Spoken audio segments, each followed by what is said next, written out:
नमस्कार साथियों, जय हिंद, वंदे मातरम। स्वागत करते हैं आपके अपने YouTube चैनल रॉकिंग इन्फॉर्मेशन पर। मैं आपके साथ विजय सर।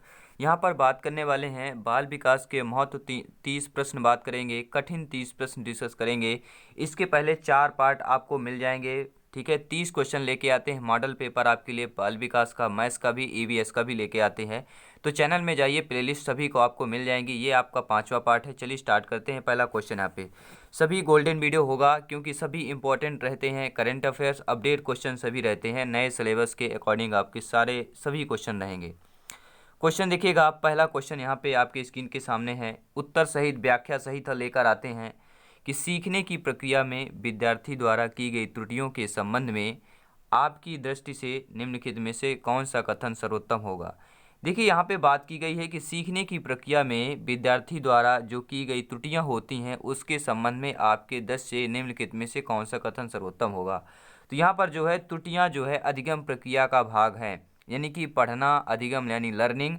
जो त्रुटियां होती हैं वह एक प्रक्रिया का भाग होती है, यानी त्रुटियां आवश्यक होती हैं, ठीक है। वो एक भाग ही है, एक हिस्सा ही है, ठीक है।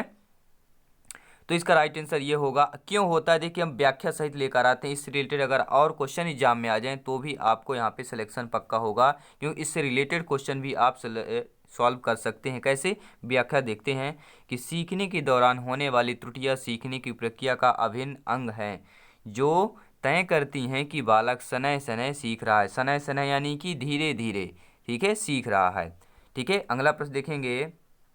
प्रश्न है आपका कि शब्द दिया गया है आइडेंटिकल एलिमेंट्स, यानी कि समान तत्व। जो आपके आइडेंटिकल एलिमेंट्स जो समान तत्व हैं निम्न में से गहन संबंध रखता है। अब इनमें से जो गहन संबंध किससे रखता है, समान परीक्षा से, सहयोगियों से, ईर्ष्या से, अधिगम स्थानांतरण से, यह आपका समूह निर्देशन से। तो जिस भाई बहन को आंसर पता हो नीचे कमेंट बॉक्स में जरूर बता दीजिएगा। इसका राइट आंसर है अधिगम स्थानांतरण से। क्यों होता है, देखिए इसका हम पूरा डिटेल लेके आते हैं कि शब्द जो आइडेंटिकल एलिमेंट्स यानी कि अधिगम स्थानांतरण स्थानांतरण सिद्धांत से संबंधित है, जिसका प्रतिपादन थॉर्नडाइक और वुडवर्ड द्वारा किया गया था। यानी कि जो आपका समान तत्व है, ठीक है, आइडेंटिकल एलिमेंट्स है, इस अधिगम यानी कि अधिगम स्थानांतरण सिद्धांत किसने प्रतिपादक कौन है, खोज कौन है, तो आपके थॉर्नडाइक और वुडवर्थ हैं। अगर कोई एग्जाम में आ जाए तो लगा दीजिएगा आंसर, ठीक है। तो सभी इंपॉर्टेंट रहेंगे, 30 में 30 लेकर आएंगे क्योंकि ये मॉडल पेपर है, ठीक है। करेंट क्वेश्चन रहेंगे, अपडेट सारे क्वेश्चन आपको मिलेंगे। अगला प्रश्न है, क्वासिकल स्थित का प्रतिपादक कौन है। क्या दिया है, क्वासिकल जो स्थित है उसके प्रतिपादक कौन है, तो उसके प्रतिपादक आपके पावलोव हैं। आइए देखते हैं कैसे पावलोव हैं, क्यों पावलोव हैं, कैसे हमें जानकारी प्राप्त होती है कि इनके आपके स्थित प्रतिपादक पावलोव हैं। क्योंकि पावलोव द्वारा किए गए कुत्ते पर प्रयोग के उदाहरण पर आधारित सिद्धांत को शास्त्रीय अनुकूलन सिद्धांत का नाम दिया गया। सभी लोग जानते हैं, अगर एग्जाम में आ गया तो शास्त्रीय अनुकूलन सिद्धांत का सिद्धांत किसने दिया, तो भैया पावलोव ने दिया। किस पर, पावलोव ने किस पर प्रयोग किया, कुत्ते पर प्रयोग किया, ठीक है।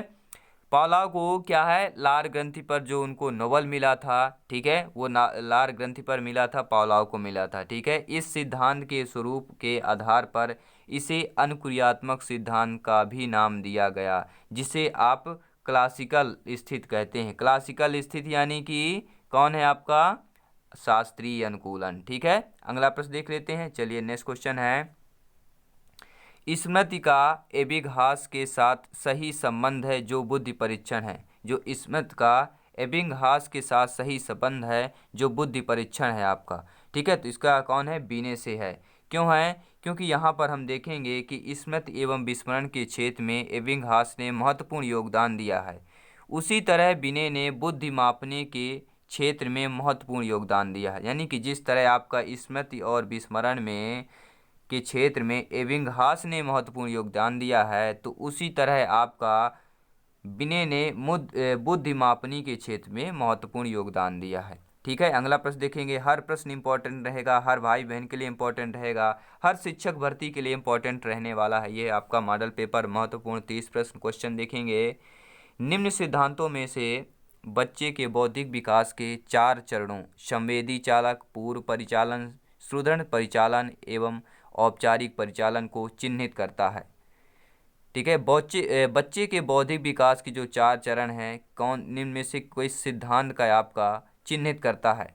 ठीक है, तो 4 आपके ऑप्शन दिए गए हैं। एक्सिन का मनोसामाजिक विकास सिद्धांत, फ्रायड का मानसिक यौन विकास सिद्धांत, जीन पियाजे का संज्ञानात्मक विकास सिद्धांत, यह आपका होगा कोहलबर्ग का नैतिक विकास सिद्धांत। तो आपका जीन पियाजे का संज्ञानात्मक सिद्धांत आएगा, क्योंकि सर्वप्रथम जीन पियाजे ने ही मानव बुद्धि की प्रकृति एवं विकास का संज्ञानात्मक विकास सिद्धांत प्रस्तुत किया था। इसमें बच्चे के बौद्धिक विकास के प्रतगत 4 चरणों को चिन्हित किया गया था। कितने चरणों को? 4 चरणों को चिन्हित किया गया था। ठीक है, जीन पियाजे का संज्ञानात्मक विकास सिद्धांत, ध्यान दीजिएगा, बहुत बार क्वेश्चन आता है। अगला प्रश्न देखेंगे। अगला प्रश्न आपका है कि रोसार्क परीक्षण के बारे में निम्नलिखित में से कौन सा कथन आपका सत्य नहीं है? ठीक है, तो इसके पहले जान लेते हैं सत्य कौन कौन से है। तो आपको मैं बता दूं, रोसार्क परीक्षण व्यक्तिगत की संपूर्ण में नैदानिक जो जांच करता है, ये आपका नहीं है। वहाँ की फर्स्ट, थर्ड, फोर्थ आपके हैं। ठीक है, ये पूरा डिटेल है, तो आप यहाँ पे देख सकते हैं। क्योंकि रोसार्क परीक्षण संपूर्ण रूप से नैदानिक जांच नहीं करता। यह परीक्षण मनुष्य की सृजनात्मकता, निपुणता, उच्च बुद्धि, आत्म हठधर्मिता, भावात्मकता, नकारात्मक प्रवृत्ति, काल्पनिक क्रियाओं, संवेदनशीलता इत्यादि का भी मापन करता है। ठीक है, तो अगला प्रश्न देख लेते हैं। हर भाई बहन के लिए सभी इंपॉर्टेंट रहेगा, हर भाई बहन सिलेक्शन पाएगा, क्योंकि मेहनत कर रहा है, प्रैक्टिस कर रहा है, मॉडल पेपर अटेंड कर रहे हैं, सभी लोग टाइम स्पेंड कर रहे हैं आप लोग। ठीक है, क्वेश्चन देखेंगे कि कार्ल्स रोजर्स के अनुसार कुछ समायोजन का आधार वैषम्य है। जो कार्ल्स रोजर के अनुसार है, कुछ समायोजन का आधार वैषम्य कौन सा है? तो आधार वैषम्य कौन सा हो जाएगा आपका? वास्तविक स्व तथा आदर्श स्व के मध्य। क्योंकि कार्ल्स रोजर्स के अनुसार व्यक्ति में कुछ समायोजन का आधार व्यक्ति में व्यक्तित्व स्व तथा आदर्श स्व के मध्य में वैषम्य है। अगला प्रश्न देखेंगे। किसी भी चैप्टर में प्रॉब्लम हो, विजय सर आपके लिए बिल्कुल वीडियो लेके आएंगे, आपके लिए तत्पर हैं, 24 आवर्स तत्पर हैं। कमेंट बॉक्स खुला है आपके लिए, कमेंट में लिख दीजिए जिसमें भी आपको प्रॉब्लम आ रही हो। अगला वीडियो आपका प्रॉब्लम से रिलेटेड रहेगा, आपका प्रॉब्लम सॉल्व करते हुए आपको नज़र दिखेगा कि ये वीडियो में वाकई में दम है, वाकई में मेरी प्रॉब्लम सॉल्व हो गई है। अगर ऐसे वीडियो आते रहेंगे तो सिलेक्शन जरूर मिलेगा। क्वेश्चन देखेंगे कि व्यक्तित्व के प्रारूप सिद्धांतों की सबसे पृथककारी विशिष्ट क्या है? जो आपका व्यक्तित्व का प्रारूप है, उसके सिद्धांत की सबसे पृथककारी विशिष्ट क्या है आपका? शरीर विन्यास तथा स्वभाव में संबंध, शरीर विन्यासों का वर्गीकरण, प्रारूपी या विलक्षण, यह आपका है मन है शारीरिक उपागम। तो कौन सा हो जाएगा?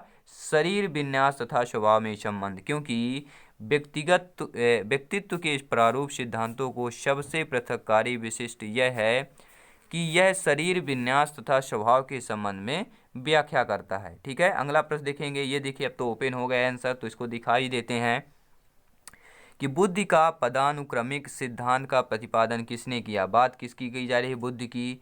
बुद्धि का जो पदानुक्रमिक सिद्धांत है वो आपके किसने हैं? प्रतिपादक किसने हैं भैया? बर्ट एवं बर्नन ने। ठीक है, बर्ट एवं बर्नन ने बुद्धि का पदानुक्रमिक सिद्धांत का प्रतिपादन किया था, बहुत ही बार पूछा गया है। ठीक है, इस सिद्धांत का बर्ट और बर्नन ने कब किया था? 1965 में प्रवर्तन किया, जिसमें मानसिक योग्यताओं को पदानुक्रमिक महत्व दिया गया। सर्वप्रथम सामान्य मानसिक योग्यताओं को 2 श्रेणियों में व्यक्त किया गया। अगर क्वेश्चन में एग्जाम में आ जाए कि आपके जो सामान्य मानसिक योग्यता है कितने श्रेणियों में व्यक्त किया गया, तो आपको बता देना 2 श्रेणियों में व्यक्त किया गया। पहला है आपका पदानुक्रमिक सिद्धांत के निर्माण में कारक विश्लेषण विधि को अपनाया गया। ठीक है, अगला प्रश्न देख लेते हैं। हर प्रश्न इंपॉर्टेंट रहेगा। देखिए 10वां क्वेश्चन है कि बुद्धि के त्रिआयामी सिद्धांत के प्रवर्तक कौन है? बहुत बार पूछा गया है, वीवीआईपी क्वेश्चन है, मोस्ट इंपॉर्टेंट क्वेश्चन है कि बुद्धि के त्रिआयामी सिद्धांत के प्रतिपादक कौन है? तो आंख बंद करके लगा देना गिलफोर्ड। आंख बंद यानी मन की आंख को बंद करना है, तन की आंख को खोले रखना है। तन की आंख यानी जो 2 भगवान हमारे आंखें दी है उनको खोल के देखना है कि बुद्धि के त्रिआयामी सिद्धांत के प्रवर्तक कौन है? तो गिलफोर्ड है। मन की आंख को बंद इसलिए कर लेना है क्योंकि आप अब इसका आंसर ऑलरेडी जान चुके हैं। ठीक है, मनन करने सोचने की जरूरत नहीं है, केवल आपको पता हो गया है कि बुद्धि के त्रिआयामी सिद्धांत के प्रवर्तक कौन है, तो गिलफोर्ड है, आंसर लगा देना है। ठीक है, और एक बात, इनसे रिलेटेड कई सारे क्वेश्चन पूछे जा सकते हैं गिलफोर्ड से कि गिलफोर्ड के इस सिद्धांत को बुद्धि संरचना सिद्धांत के नाम से भी जाना जाता है। इस सिद्धांत के अनुसार एक आयामी प्रतिरूप के होते हुए भी व्यक्ति की मानसिक योग्यताओं को 3 आयामों में वर्गीकृत किया गया है। पहला आपका होता है पहला संक्रिया, दूसरा होता है विषय वस्तु, तीसरा होता है आपका उत्पादन। ध्यान दीजिएगा, मानसिक योग्यताओं को 3 आयामों में वर्गीकृत किया गया है। पहला संक्रिया होता है, दूसरा विषय वस्तु होता है, तीसरा आपका होता है उत्पादन। ठीक है, पहला, दूसरा, तीसरा, इन तीनों को याद कर लीजिएगा। बहुत ही बार अपडेट क्वेश्चन है ये, जरूर इनके आने के चांसेस ज़्यादा हैं। तो परिवार को बड़ा कीजिए, चैनल को बड़ा कीजिए। आपका काम है शेयर और लाइक कर दीजिए। सभी फ्रेंड सभी स्टडी ग्रुप चैनल में शेयर कर दीजिएगा। सभी का धन्यवाद करते हैं। और इसी के साथ हम अगला प्रश्न स्टार्ट करते हैं। अगला प्रश्न है कि निम्नलिखित कथनों में से कौन निष्पादन परीक्षण का सबसे पहले वर्णन करता है। यानी कि इन कथनों में से कौन सा जो कथन है कि निष्पादन परीक्षण का सबसे पहले वर्णन करे। यह गति एक परीक्षण है, यह एक शक्ति परीक्षण है, इसमें भाषा का प्रयोग नहीं होता है, यह एक विशेष योग्यता परीक्षण है। तो यह एक विशेष योग्यता परीक्षण है, इसमें आपका निष्पादन परीक्षण का सबसे सही वर्णन करता है। क्यों करता है? क्योंकि निष्पादन परीक्षण एक तरह का विशेष योग्यता परीक्षण है जो एक समय में एक व्यक्ति पर उसकी विशिष्ट योग्यता की पहचान के लिए किया जा सकता है। ठीक है, हर भाई बहन समझ गए होंगे। ठीक है, क्योंकि आप एक भावी अध्यापक होने जा रहे हैं।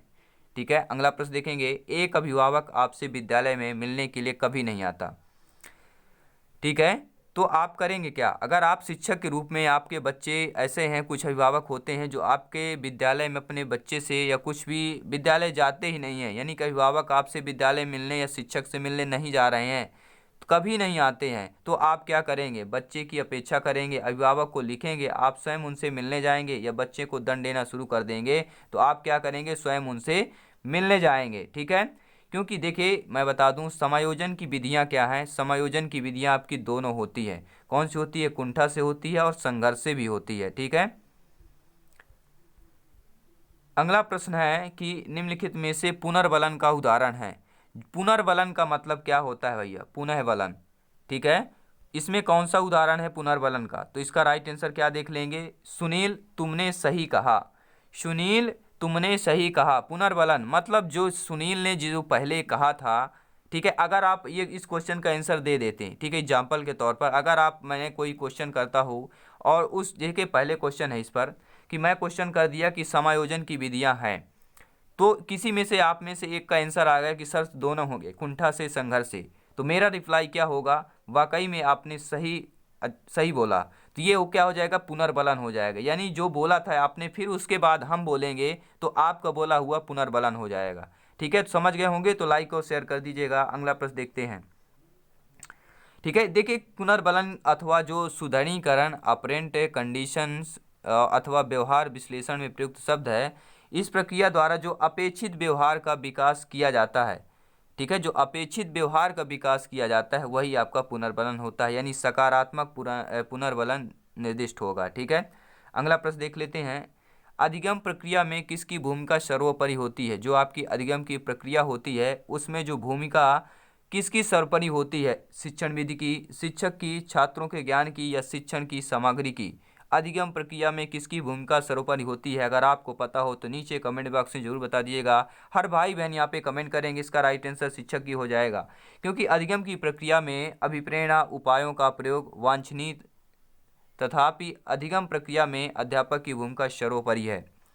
कक्षागत शिक्षण में अभिप्रेरणा प्रक्रिया की प्रभावोत्पादकता अध्यापक की स्वयं की सूझबूझ, उत्साह व लगन पर अधिक निर्भर होती है। ठीक है, तो हर भाई बहन समझ गए होंगे। अगला प्रश्न यहाँ पे देखेंगे कि जिन बच्चों में उपलब्धि अभिप्रेरणा अधिक होती है, अगर मान लीजिए ऐसे कोई बच्चे हैं जिनकी उपलब्धि अभिप्रेरणा अधिक होती है, शीघ्र होती है, तो उनके माता पिता प्रायः क्या होंगे? स्वतंत्र को हतोत्साहित करेंगे, मन को प्राप्ति हेतु असफलता पर दंडित करेंगे, ऊंचे मानदंड स्थापित करेंगे या बच्चों के व्यवहार को बिना शर्त स्वीकार करते हैं? तो ऊंचे मानदंड स्थापित करेंगे, क्योंकि जिन बच्चों में उपलब्धि अभिप्रेरणा अधिक होती है उनके माता पिता प्रायः ऊंचे मानदंड स्थापित करते हैं। ठीक है, तो सभी लोग समझ गए होंगे। अगला प्रश्न देखेंगे कि कौन सा अभिप्रेरणा का आंतरिक स्रोत नहीं है। तो मैं बता दूं पहले बात कि अभिप्रेरणा के आंतरिक स्रोत आपकी आवश्यकताएं होती है, अंतर्नोद होता है और प्रोत्साहन होता है, ये आपके अभिप्रेरणा के आंतरिक स्रोत होते हैं। लेकिन प्रतिद्वंदिता आपका आंतरिक स्रोत नहीं कहलाता। ठीक है, तो चलिए अगला प्रश्न देख लेते हैं। अगला प्रश्न है आपका, हर प्रश्न इंपॉर्टेंट होने वाला है। हर प्रश्न, अगर आपने पहली बार वीडियो में आए हो, चैनल पे आए हो, तो चैनल को ज्वाइन करके बेल आइकन प्रेस कर दीजिएगा। इसके पहले जो 4 पार्ट हैं उनको प्लेलिस्ट में जाइए, ज़रूर देखिएगा, कार्ड में आपको मिल जाएंगे, उनका प्लेलिस्ट जरूर देखिएगा, बहुत ही हेल्प करेंगे आपके लिए सिलेक्शन पाने के लिए। क्वेश्चन है कि एक मेधावी छात्र अध्ययन में बेहतर उपलब्ध हासिल नहीं कर पा रहा है। अगर मेधावी छात्र है और बेहतर उपलब्ध हासिल नहीं कर पा रहा हो तो शिक्षक को इनमें से उसके कौन सी गतिविधि अपनानी चाहिए। ठीक है, तो कौन सी गतिविधि अपनानी चाहिए, उसकी कम उपलब्धि का कारण पता करना चाहिए। कि ऐसा तो देखिए, बालक जो है मेधावी छात्र है, मेधावी बालक है, फिर भी जो उपलब्ध हासिल नहीं कर पा रहा है, तो उसकी जो कमी क्या है, कम उपलब्ध होने का कारण पता करना चाहिए। ठीक है, क्योंकि मेधावी छात्र अपनी पढ़ाई में यदि अच्छी उपलब्धि हासिल नहीं कर पा रहा है तो ऐसी स्थिति में उसे उसके गिरते अध्ययन ग्राफ के कारणों का अध्ययन दृष्टि डालना चाहिए। ठीक है, किस कारण पर भाई उसका ग्राफ अध्ययन का नीचे जा रहा है, ग्राफ नीचे झुक रहा है, ठीक है, खिसक रहा है। अगला प्रश्न देखेंगे, वाक बाधित बच्चों का विकास किया जा सकता है। वाक बाधित सभी लोग जानते हैं, वाक यानी होता है बोलना। ठीक है, जो बच्चे गूंगे होते हैं उनका विकास कैसे किया जा सकता है, तो उनका विकास, अगर बच्चे गूंगे हो, बोल नहीं पाते हैं, तो उनका विकास कक्षा में अपने विचार को प्रदर्शित करने के लिए प्रोत्साहन करना चाहिए। ठीक है, वाक बाधित बच्चे जो ज़्यादातर बोल नहीं पाते हैं, ठीक है, तो उनका क्या करना चाहिए, कक्षा में जो है अपने विचार को प्रदर्शित करने के लिए प्रोत्साहित करना चाहिए। ठीक है, अगला प्रश्न देखेंगे, हर प्रश्न इंपॉर्टेंट रहेगा। 20वां प्रश्न है कि प्रतिभाशाली छात्र अपराधी कब बन जाता है। अगर प्रतिभाशाली छात्र है वह अपराधी बन जाए तो अथवा किशोरों में द्वंद्व उभरने का प्रमुख कारण क्या है, तो सभी लोग जानते हैं। क्या इसका आंसर होगा, अवसरों की प्रतिकूलता होने पर हो जाता है। क्योंकि प्रतिभाशाली बालकों को जब समुचित विकास के अवसर नहीं मिलते हैं तो अपनी कौशल अपराध के क्षेत्र की ओर दिखाने लगते हैं। अब विद्यालयों में संगीत, चित्रकला, हाथ के काम आदि सीखने के अवसर ऐसे बालकों को व्यस्त रख सकते हैं तथा अपराधी बनने से रोका जा सकता है। उनको व्यस्तता बनाए रखिए। अगला प्रश्न है, वातावरण वही बाहरी शक्ति है जो हमें प्रभावित करती है। किसने कहा है, वातावरण वही बाहरी शक्ति है जिसे हमें प्रभावित करती है, ये आपके रास ने कहा है। क्योंकि उनको रास आया, क्योंकि वातावरण का बाहरी शक्ति उनको प्रभावित करती है, वातावरण ऐसा उनको रास आ गया, तो ये ट्रिक के माध्यम से हो गया कि अगर आ गया कि वातावरण वह बाहरी शक्ति जो हमें प्रभावित करती है तो उनको क्या आ गया, रास आ गया, तो रास आपको आंसर कर देना है। ठीक है, अगला प्रश्न यहाँ पे देखते हैं कि जो आपका राष्ट्रीय पाठचर्या रूपरेखा 2000 यानी कि NCF 2005 है, निम्नलिखित में से किस संबंधी सुधारों को सुझावा गया। ठीक है, तो कक्षा 10वीं की जो परीक्षा ऐच्छिक हो इसको सुधारा गया था। चलिए तो अगला प्रश्न आपका देख लेते हैं।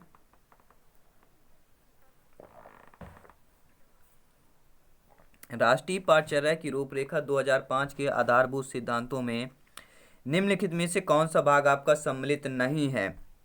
तो कौन सा भाग आपका सम्मिलित नहीं है, अच्छी बाह्य परीक्षाओं का आयोजन करना ये आपका सम्मिलित नहीं है। बाकी रटने की महत्व को प्रदान न करना सम्मिलित है।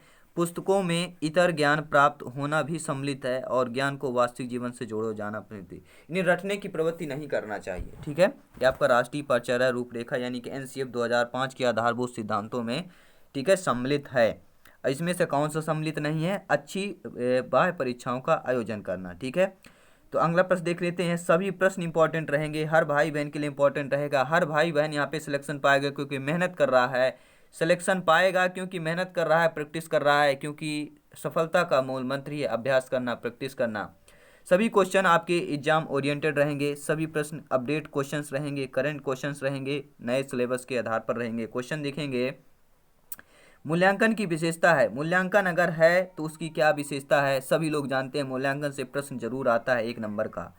तो मूल्यांकन की क्या विशेषता होती है, मूल्यांकन की उपयुक्त सभी विशेषता होती है, क्योंकि मूल्यांकन एक निरंतर चलने वाली प्रक्रिया है। मूल्यांकन शिक्षा प्रणाली का अंतिम आपका अभिन्न अंग माना जाता है और मूल्यांकन में छात्रों के व्यवहार के विषय में सामग्री एकत्रित करने के समस्त साधन सम्मिलित रहते हैं। ठीक है, तो अगला प्रश्न देखेंगे कि जिन परीक्षा में प्रश्नों को विभिन्न उत्तर न होकर एक उत्तर हो वह मूल्यांकन विशेषता है। विश्वसनीयता, वस्तुनिष्ठता, वैधता, व्यापकता। जिन परीक्षा में प्रश्नों के विभिन्न उत्तर न होकर एक उत्तर में हो, जिसे बोलते एक वाक्य में उत्तर देना, तो वह आपका मूल्यांकन विशेषता क्या हो जाएगा, वस्तुनिष्ठ हो जाएगा। एक वाक्य में उत्तर देना यानी कि वस्तुनिष्ठ प्रश्न। ठीक है, तो समझ गए होंगे। चलिए अगला प्रश्न देख लेते हैं। क्रियात्मक अनुसंधान के महत्व के बारे में निम्न में से कौन सा कथन सही है। जो आपका क्रियात्मक अनुसंधान है, इस महत्व के बारे में निम्न में से कौन सा कथन आपका सही नहीं है। क्या है, कौन सा कथन आपका सही नहीं है, यह आपको बताना है। तो देखिए, आपका जो कथन सही है वह बता दूं। उपभोक्ता में अनुसंधानकर्ता होना चाहिए, समस्याओं का हल शीघ्रता से प्राप्त होना चाहिए। ये आपके दोनों हैं, लेकिन समस्याओं का हल अभ्यास से किया जाता है और उसका मूल्यांकन नहीं किया जाता। यह आपका क्रियात्मक अनुसंधान के महत्व के बारे में कथन आपका सही नहीं है, यानी तीसरा ऑप्शन आपका सही नहीं है। अगला प्रश्न है, क्रियात्मक अनुसंधान के कितने सोपान है। बहुत ही महत्वपूर्ण प्रश्न है, वीवीआईपी क्वेश्चन है, वेरी मोस्ट क्वेश्चन है। क्रियात्मक अनुसंधान के जो सोपान है आपके कितने हैं, 6 सोपान हैं। ठीक है, जो आपके क्रियात्मक अनुसंधान के सोपान कितने हैं, 6 सोपान है। हिंदी में 6 आ सकता है या मैथ्स में 6 ऐसे लिखा आ सकता है। ठीक है, तो ध्यान दीजिएगा, ऐसे प्रश्न कई बार पूछे जाते हैं। अगला प्रश्न है कि निम्नलिखित में से कौन सा कथन सतत व व्यापक मूल्यांकन के लिए सही नहीं है। निम्नलिखित में से कौन सा कथन सतत एवं व्यापक मूल्यांकन के लिए आपका सही नहीं है, यानी कि वह आपका सतत और व्यापक मूल्यांकन से रिलेटेड वह आपका ऑप्शन नहीं है। यानी कि इससे शिक्षकों पर बोझ बढ़ जाना, यानी कि सतत और व्यापक मूल्यांकन से शिक्षकों पर बोझ बढ़ जाता है, ये बिल्कुल गलत है, कतई सही नहीं है। यह एक विद्यालय आधारभूत मूल्यांकन है, बिल्कुल सही बात है। यह विद्यार्थियों में तनाव को कम करता है, सही बात है। इसमें नंबरों के स्थान पर ग्रेड का प्रयोग होता है, वाकई सही बात। जो सतत और व्यापक मूल्यांकन होता है वह विद्यार्थियों का ग्रेड का प्रयोग किया जाता है। ठीक है, तो सभी देखिए, यहाँ पर बता दूं कि सतत और व्यापक मूल्यांकन विद्यार्थियों के जो बोधात्मक, मनोप्रेरक और भावात्मक कौशलों के विकास में सहायक होता है। साथ ही यह अध्यापकों को प्रभावकारी कार्यनीतियाँ आयोजित करने में सहायक होता है। चलिए 2 क्वेश्चन और है, फटाफट देख लेते हैं कि निम्नलिखित में से कौन सा अधिगम क्षेत्र नहीं है। संज्ञानात्मक, क्रियात्मक, भावात्मक, आध्यात्मक।